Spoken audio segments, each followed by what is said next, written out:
안녕하세요. 건강프라임 김아련입니다. 대기오염으로 미세먼지 농도가 심해지면서 아토피 피부염으로 고통을 호소하는 사람들이 많습니다. 환경부의 발표에 따르면 대기 중 미세먼지와 벤젠 등의 농도가 짙어질수록 아토피 피부염이 심해지는 연관성이 확인됐다고 하는데요. 건강보험 심사평가원에 따르면 아토피 피부염으로 진료를 받은 환자들은 매년 90에서 100만 명에 이른다고 합니다. 특히 비교적 어린 10대 환자가 절반 이상을 차지했는데요. 오늘 건강프라임에서는 아토피 피부염에 대해 자세히 알아보겠습니다. 아토피 피부염이란 피부에 발생하는 만성 습진 질환으로 심한 습진과 가려움증을 동반하는 것이 특징입니다. 발병 환자의 20%가 주로 소화기에 시작되는데 성장하면서 알레르기 비염이나 천식 같은 호흡기 아토피 질환이 동반되는 경우가 많습니다. 아토피 피부염의 발병 원인은 크게 환경적 요인, 유전적 요인이 주요 원인으로 알려져 있습니다.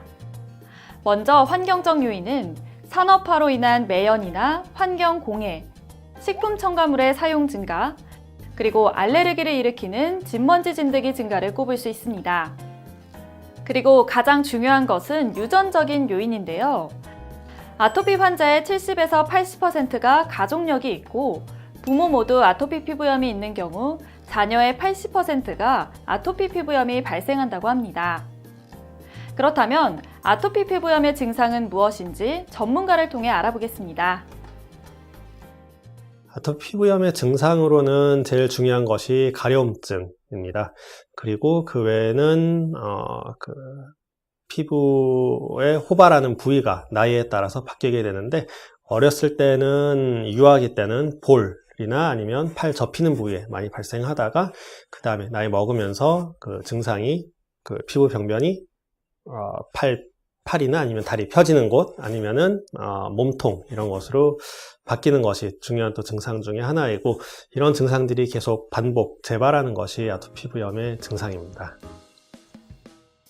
아토피 피부염은 소화기 때 발병하는 경우가 가장 많아 미리 병원을 방문해 정확한 진단을 받고 적절한 치료를 받는 것이 가장 중요합니다.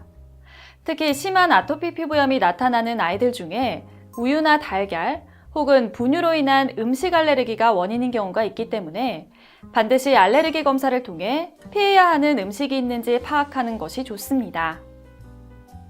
이제 아토피 피부염에 관련된 몇 가지 궁금증이 생기는데요. 첫째, 시중에 아토피 화장품들이 많은데 치료에 도움이 되나요?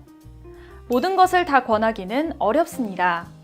아토피 치료용으로 나온 화장품들이 굉장히 많은데 적당한 보습제를 사용하는 것은 괜찮습니다.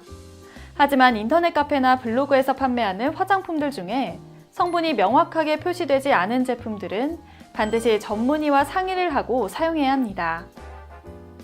둘째, 목욕을 할 때 주의사항이 있나요? 목욕은 아토피 피부염의 치료에서 제일 중요합니다. 수분을 공급해주고 피부에 묻어있는 알레르기 물질을 제거해 스트레스를 완화시키는데요.